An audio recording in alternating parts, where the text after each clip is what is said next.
the shoes, pizza, do bring them back. That's right, sir. You bring them back, and I'll give you the name of my chiropodist. Thank you, Mr. Lucas. I shall be in my chair, Mr. Humphreys, if you require me. That's right, Mr. Grainger. You're going to have 40 wings. Yes, sit and dream about the great trouser sale of 1938.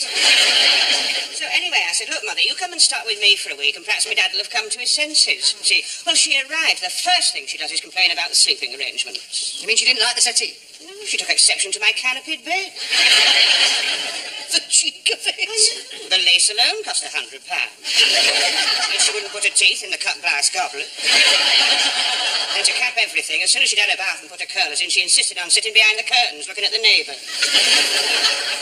And I bet they all thought it was you. I shan't share my confidences with you if you're going to mock me. I had some very strange phone calls. Too heavy breathing and a wrong number. That's more than you usually get. Especially on a Tuesday. Menswear.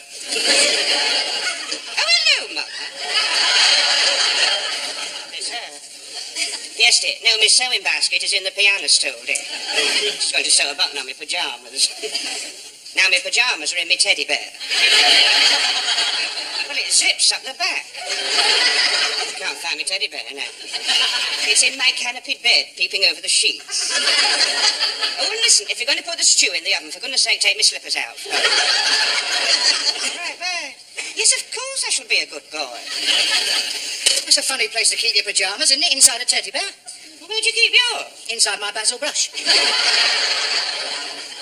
There you are, miss. And if you take my advice, you'll remove the elastic before you wash them, and then they won't let you down.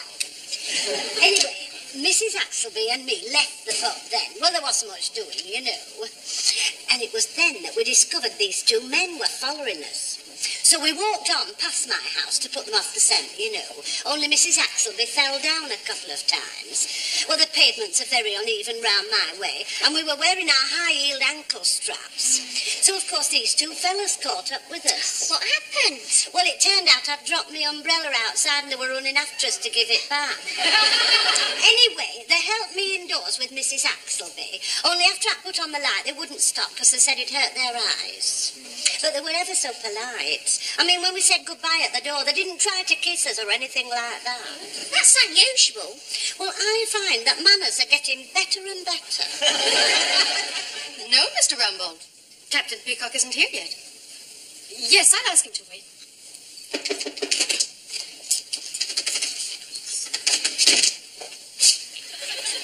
Morning. Good God. I have a 10 o'clock appointment with Mr. Rumbold. Oh, yes, he's expecting you. But he's been delayed in the boardroom. Apparently, young Mr. Grace has fallen asleep. They're waiting for him to wake up to adjourn the board meeting. You're new here, aren't you? Well, I used to work on young Mr. Grace's personal stuff, but after his last heart attack, well, his doctor decided on a change.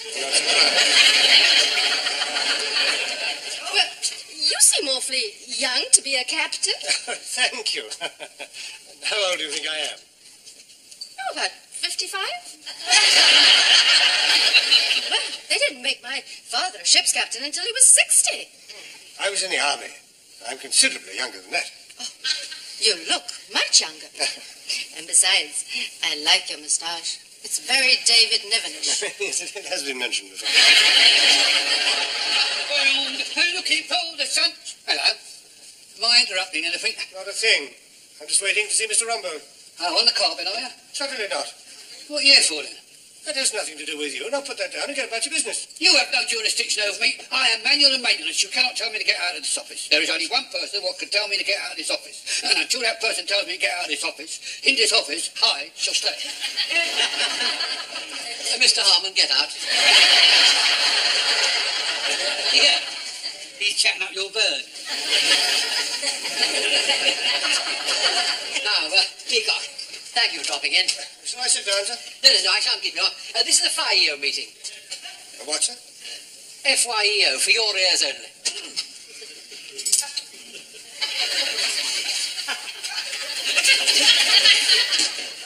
Now, Peacock. Peacock. Yes. To put it in a nutshell, I'm going. Oh, congratulations, sir, and goodbye. It's Harrod's barber's shop. Is there anything in it? Will you let me finish my sentence? I'm going for 1 month on a sales and managerial seminar to Swansea. And the reason for the board meeting was to decide who should take over here, which is why I sent for you. Well, I shall, of course, endeavour to give every satisfaction. Are you taking your secretary with you? No, I'm leaving her here. Ah, well, she'll be able to show me where everything is. Why should she show you where everything is? When I take over the reins. But you're not taking over the reins, Peacock. What am I standing here for, then? I sent for you to tell you that Mr. Grainger is taking over. Mr. Grainger? Don't get upset. You are, of course, the natural heir to the throne, so to speak, and you will ultimately take over in 10, 15, or 20 years' time. I must rush home and tell Mrs. Peacock. But just for 1 month, we're putting Grainger here. It'll qualify him for a higher pension, and there's absolutely nothing to do. I know that. Because I've done it all. The point is, it will appear as if he's being promoted over your head, which, of course, is not the case. Isn't it? You and I know the truth, but we can't tell anyone else. Oh, I understand. Well, he's a very dear personal friend of mine, so it'll be something for him to look back on in his declining years. May I have the pleasure of telling him myself? No, I'm afraid you can't. That would give the whole show away. No, I will tell him, and you will look suitably surprised. Speaking personally, I never have any trouble in getting up in the morning. My puss is just like an alarm clock. Every morning at 6:15, it drops its clockwork mouse on my pillow, and it won't get over. Not until I've wound it up and had a game under the bed. Mrs. Slocum, Miss Brahms, are you free? At the moment, Captain Peacock. Come along, Miss Brahms. Mr. Humphreys, Mr. Lucas, are you free? Yes, we're free, Captain Peacock. Oh, yes, we are. Yes, we are. We are free, Mr. Humphreys, yes. Mind you, 5 minutes ago, we wouldn't have been free, would we, Mr. Humphreys? We would not have been free, no, Mr. Lucas. But we are free now. Mind you, in 2 minutes, I won't be free. Why not, Mr. Lucas? This is my coffee break. Anybody's coffee break until I say so. Must be frightening to have so much power, mustn't it, Mr. Humphreys? Let's hope he uses it for good. Now, what I have to say concerns you all. Excuse me, sir. Mr. Grainger is not here. Well, where is he? He's not asleep, is he? Of course he's not asleep, is he, Mr. Lucas? No, indeed he is not. He's carrying out an investigation. We thought we had a bit of woodworm, and he's listening to see if they're chewing through his wood. First crunch, he'll leap into action. Get him over here, Mr. Humphreys. Mr. Grainger, are you free? Yes. Mr. Lucas has been telling us about the woodworm in your drawers. Impertinent monkey. I have to announce that I'm going away for 1 month on a sales and management conference. Are you, sir? Really? Good gracious me. What a surprise. During my absence, someone will have to take over my management function in the office, and there has been board meeting this morning to decide on who should be my temporary successor. Good gracious, how exciting. I wonder who it can be. Don't pretend you don't know. It's bound to be you. As a matter of fact, it is not, Captain Peacock. What? It is, in fact, Mr. Ernest Grainger. No. I wasn't asleep over there. Congratulations. On what? Not being asleep? You're going to be the manager. He just said so. What, me? The manager? I must say it comes as a complete surprise. Well, I think that's everything. Get all your things together, pop into the office, and I'll put you into the picture. Yes, of course. Let me be the first to congratulate you, Ernest. Thank you, Stephen. Well, go to the foot of our stairs. Discrimination. Everyone knows it should have been you. Oh, no. You have to have one foot in the grave before you move here. Well, at least, Mrs. Slocum, you're eligible. If I was in that office, you wouldn't be out here for 5 minutes. Oh, I know. You'd have me inside there for a quick chat and a cuddle, wouldn't you? Now, come on. Off you go. And don't forget your spare teeth. Will you take over while I'm away, please, Mr. Humphreys? Be a pleasure, Mr. Grainger. And would you be kind enough to telephone Mrs. Grainger and break the news to her? Well, you can do that yourself. You've got a phone in your office. Oh, yes, of course. I've got an office, haven't I? Yes. Yes, I can't quite get used to it. Mr. Grainger? You won't need that in there. Oh, no. Would you care to use it while I'm away, Mr. Humphrey? A great honour, Mr. Grainger. Just think of the thousands of inside legs of that stuff. I'll see you later. It's very exciting, isn't it? Glass of water for Captain Peacock? I do not require a glass of water. But I do. It's been a great shock to me. You know, I thought you'd get anything that was going in that office. Especially that new secretary. You taking it so calm. You know, if it was me, I'd be tearing my hair out. Well, that shouldn't take you long. That thin bit at the back is where the pillar rubs. The rest is growing lush and rampant. It may seem strange that Mr. Grainger has been promoted over my head, but there is a reason why. Ah, it's because you're Jewish. Mr. Lucas, the finger against the side of the nose is a recognized sign for secrecy. My lips are sealed. Well, can we all have a guess? We don't need to guess. He wasn't up to the job and he's trying to cover it up. Oh, yes, you men are all alike. Mr. Slocum was just the same. Do you know, every morning at 9:30 prompt, he went out of the house with his briefcase and his rolled umbrella, and he didn't even have a job. I found him in the park feeding the ducks. What did he say to you when you questioned him? He didn't say anything. He just went...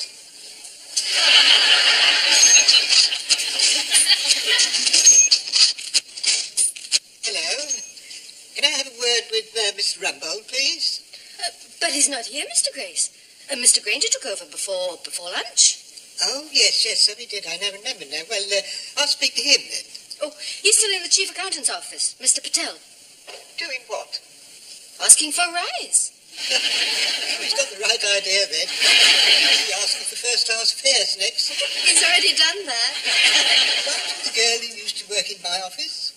Yes, I am, Mr. Grace. Been looking for me sometime. How many times have I told you not to walk across the sales floor when the store is open? Well, I'm sorry, Captain Peacock, but we've run out of helium in the cellar. What's that got to do with it? Well, if I filled a balloon with it, I could have floated across the floor. Because across the floor, I have to go. Wines and spirits are on the ground floor. This happens to be the executive drinks trolley and was ordered by the new departmental head, Mr. Ernest Grainger, who's already snapped me off once for not delivering it before lunch. So if you'll excuse me. Rolling down.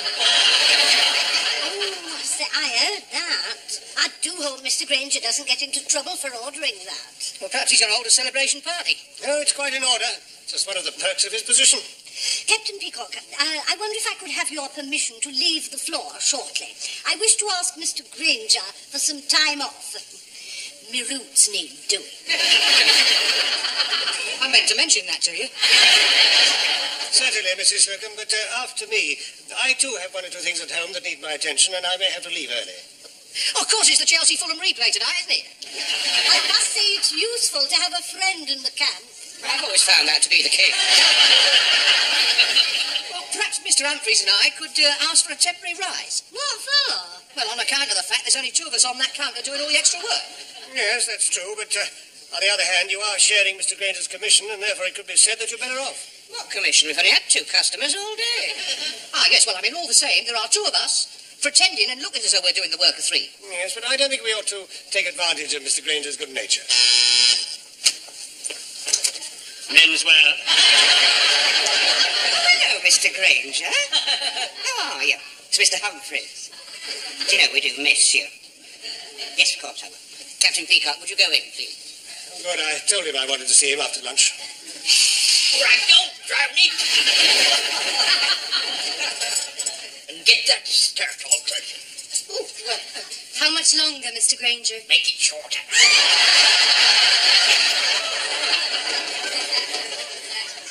See you, laddies. It's Captain Peacock. Oh, wait a minute. Oh, yes, I have an appointment with him. All right, send him in. Mr. Grainger will see you now. Ah, Stephen. How have you been keeping? Well, since this morning, I haven't changed very much. Well, don't stand on the ceremony, Stephen. Do sit down. Thank you, Ernest. Do you smoke? Yes, indeed. Have a cigarette. I can't offer you a drink because it's not allowed for junior staff.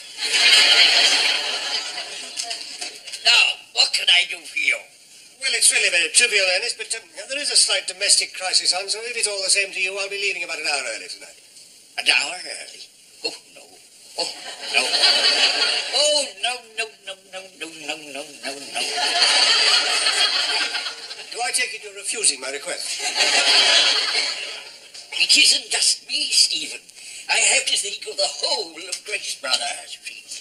Times are very hard. Just pass the whiskey, will you? Yes. Costs are going up and margins are coming down. Yes. Well, half an hour early then. No, I'd like to help if I could, Steve, but I'm afraid not. No, well, carry on with the good work out there. We have a great appreciation of you here at Grace Brothers, you know. Stephen! Yes, Mr. Grainger? Put that cigarette out before you go on the floor.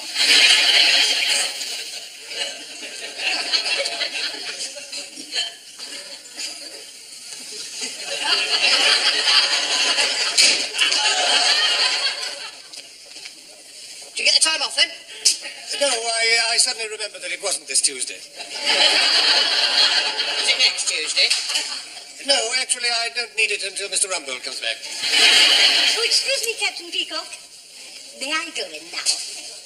With pleasure, Mrs. Slocum. No need to bother. He's coming out to see you. Afternoon, Mr. Grainger. Good afternoon, Mr. Hammer. Afternoon, Mr. Grainger. Hey, what's it like at the top then, eh? May I see both your sales books, please? Our sales books? Mr. Rumbold never asked to see our sales books. I am not Mr. Rumbold. Your sales books, please.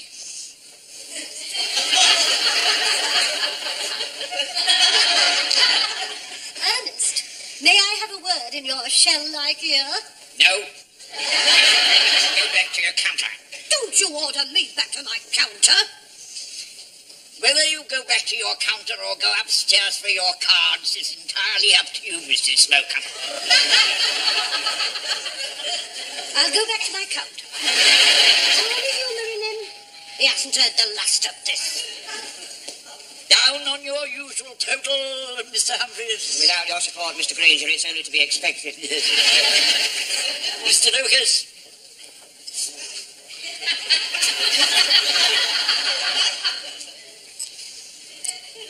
So very messy. Figures not clear, handwriting bad, must do better. I'm sorry, Mr. Grainger. Shall I take 100 lines? Mr. Lucas, you might be cheeky to me when I was over there, but you will not be cheeky to me when I am standing here. You wouldn't think that moving from there to there could change a man's personality. You know, I was in the Navy for a week or two. One night I went ashore wearing the captain's cap. You should have heard the commotion that caused. Yeah, but did it fool anybody? Well, it would have done if I'd have been wearing the trousers.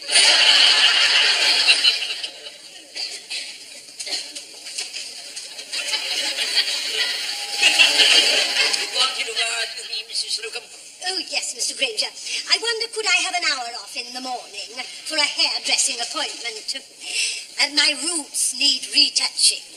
I'm sorry, Mrs. Slocum, but not in the firm's time. Well, it grows in the firm's time.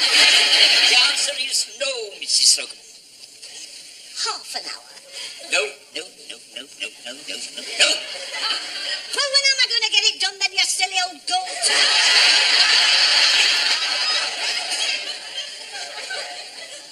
You will have plenty of time next week, Mrs. Slocum. You're discharged. Discharged, yes. And the rest of you had better be on the time tomorrow morning, or there will be a few more vacancies.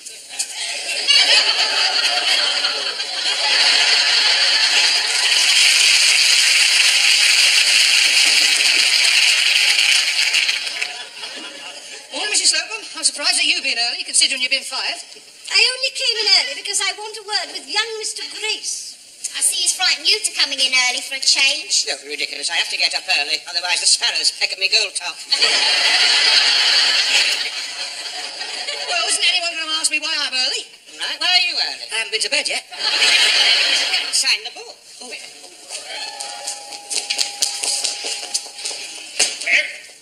I'm glad to see that you're just on time this morning. Good Morning, Mr. Grainger. Shall I take your coat, Mr. Grainger? And may I compliment you on your executive bowler? You may, Mrs. Slocum. It won't do you any good. Will you keep your outdoor shoes on, Mr. Grainger, or would you like me to crawl off and find your pair of slippers?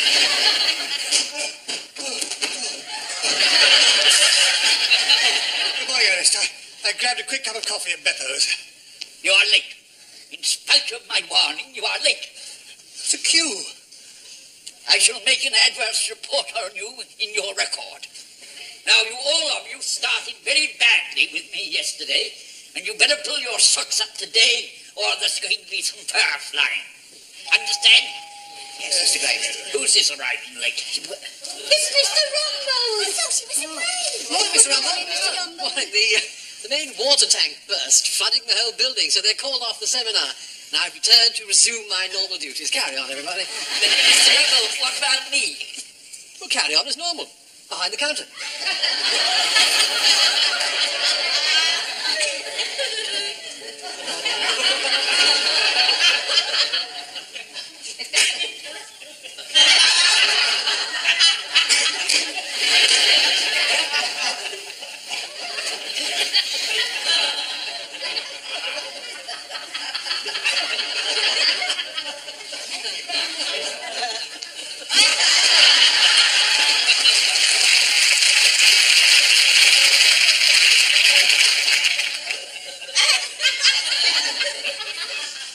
Now, come on.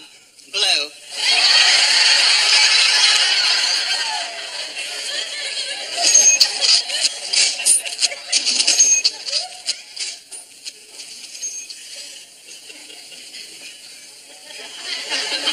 I've been a fool.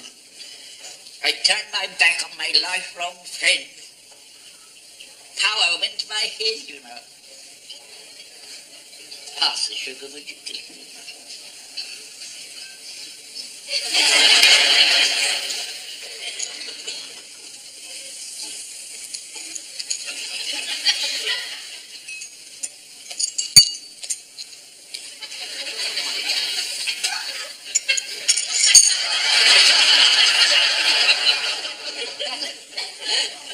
I did mean it for the best, you know.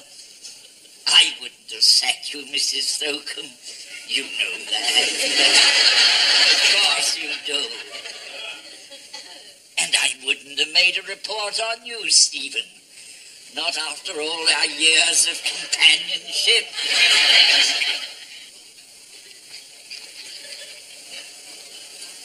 I'm not being sent to Coventry, am I? Oh, I am. Well, coffee is bad for the heart, anyway. Especially an empty, broken heart.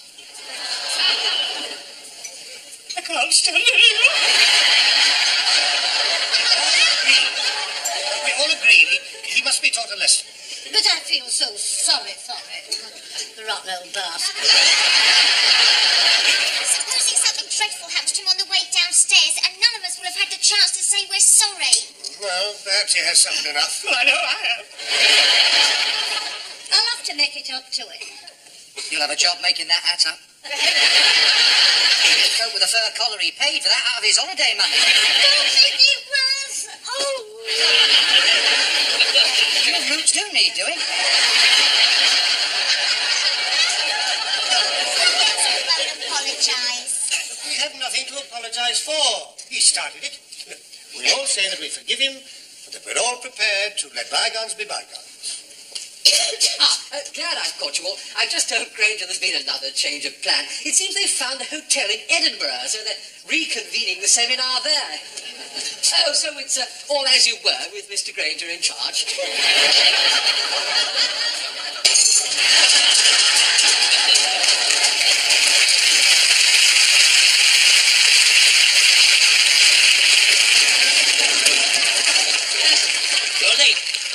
5 minutes late, all of you. I'm sorry, Mr. Grainger. We were talking to Mr. Rumbold, Mr. Grainger. I don't want any excuses. I want to see you in my office right away. You understand? Right away.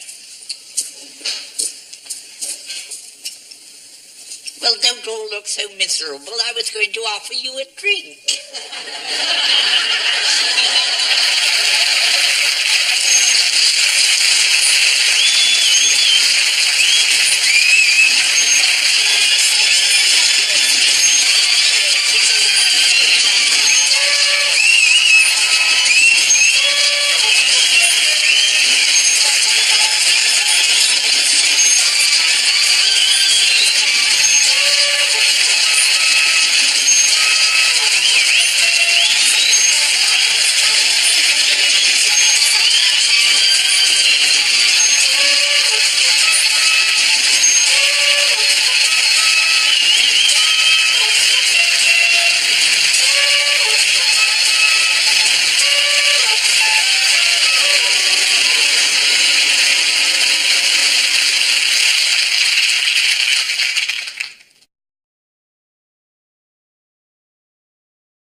If the shoes pinch, sir, do bring them back. That's right, sir. You bring them back, and I'll give you the name of my chiropodist. Thank you, Mr. Lucas. I shall be in my chair, Mr. Humphreys, if you require me. That's right, Mr. Grainger. You're going to have 40 wins. Yes, sit and dream about the great trouser sale of 1938. So anyway, I said, look, Mother, you come and start with me for a week, and perhaps my dad will have come to his senses. She arrived. The first thing she does is complain about the sleeping arrangements. You mean she didn't like the settee? No, she took exception to my canopied bed. The cheek of it. The lace alone cost £100. And she wouldn't put her teeth in the cut glass goblet. And to cap everything, as soon as she'd had her bath and put her curlers in, she insisted on sitting behind the curtains looking at the neighbour.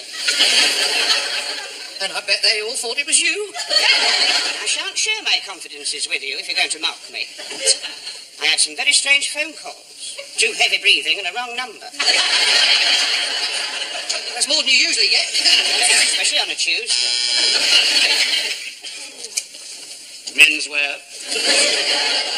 Oh, hello, Mother. It's her. Yes, dear. No, my sewing basket is in the piano stool, dear. She's going to sew a button on my pyjamas. Now my pyjamas are in my teddy bear. Well, it zips up the back. Can't find my teddy bear now. It's in my canopied bed, peeping over the sheets. Oh, and listen, if you're going to put the stew in the oven, for goodness sake, take my slippers out. Right, right. Yes, of course I shall be a good boy. It's a funny place to keep your pyjamas, isn't it? Inside a teddy bear. Well, where'd you keep yours? Inside my basil brush. There you are, miss. And if you take my advice, you'll remove the elastic before you wash them, and then they won't let you down. Anyway, Mrs. Axelby and me left the pub then. Well, there wasn't much doing, you know. And it was then that we discovered these two men were following us. So we walked on past my house to put them off the scent, you know. Only Mrs. Axelby fell down a couple of times. Well, the pavements are very uneven round my way, and we were wearing our high-heeled ankle straps. So, of course, these two fellas caught up with us. What happened? Well, it turned out I'd dropped my umbrella outside and they were running after us to give it back. Anyway, they helped me indoors with Mrs. Axelby. Only after I put on the light, they wouldn't stop because they said it hurt their eyes. But they were ever so polite. I mean, when we said goodbye at the door, they didn't try to kiss us or anything like that. That's unusual. Well, I find that manners are getting better and better. No, Mr. Rumbold. Captain Peacock isn't here yet. Yes, I'll ask him to wait.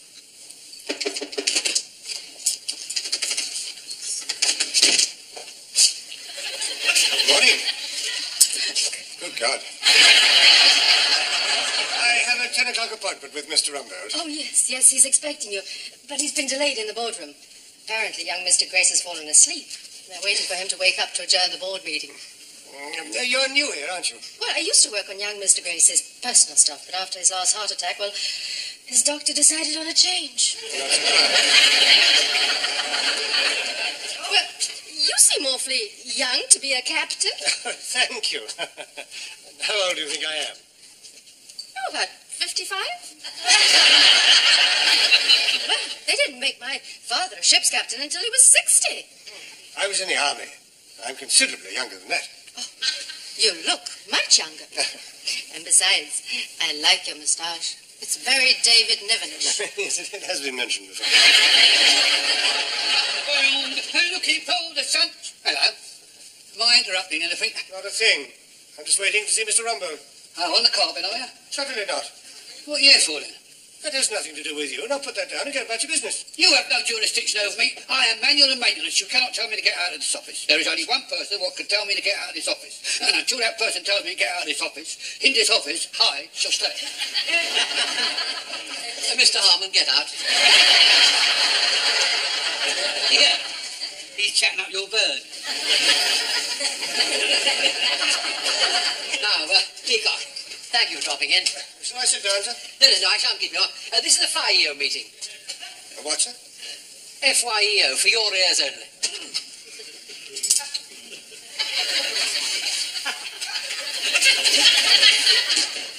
Now, Peacock.